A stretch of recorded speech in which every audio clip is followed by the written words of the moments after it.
বন্ধুসকল ভাঙন মাছৰ লগত আজি কি বনাওঁ গোটেই ভিডিঅ'টো স্কিপ নকৰাকৈ চাই থাকক। আশা কৰোঁ আপোনালোকৰ চাই ভাল লাগিব। ভাল লাগিলে প্লিজ লাইক এটা দিব। বন্ধুসকল আগদিনাখনেই ভাঙন মাছ চিৰাগৰ পৰা আনিছিলে আৰু লগতে ভাঙন মাছৰ লগত খাবলৈ চুকা আৰু পালেং লৈ আহিছিলে। ভাবিলোঁ তাকে দি পেলাই আজি বনাম। আৰু কেনেকৈ বনাম মই কেনেকৈ বনাম ভিডিঅ'টো স্কিপ নকৰাকৈ আপোনালোকে চাই থাকক।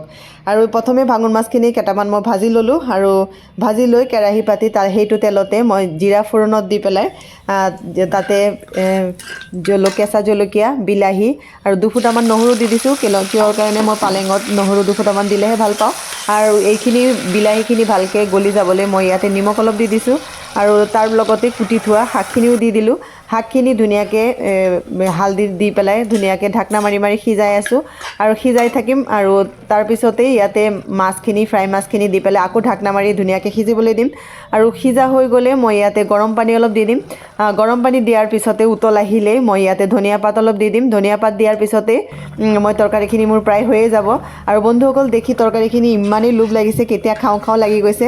আৰু মই শাকৰ তৰকাৰীখিনি খাই কিন্তু বহুত ভাল পাওঁ আৰু দেখাতো বহুত ধুনীয়া হৈছে। কি কয় বন্ধুসকল?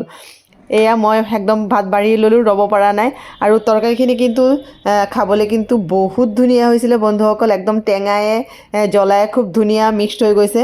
আৰু বন্ধুসকল আজি ৰেচিপিটো চাই কেনেকুৱা পালে? ভাল লাগিলে প্লিজ লাইক এটা দি দিব। আৰু আগলৈ নতুন নতুন ৰেচিপি চাবলৈ হ'লে যোনে মোৰ চেনেলটো এতিয়ালৈকে ছাবস্ক্ৰাইব কৰা নাই প্লিজ ছাবস্ক্ৰাইব কৰি ল'ব।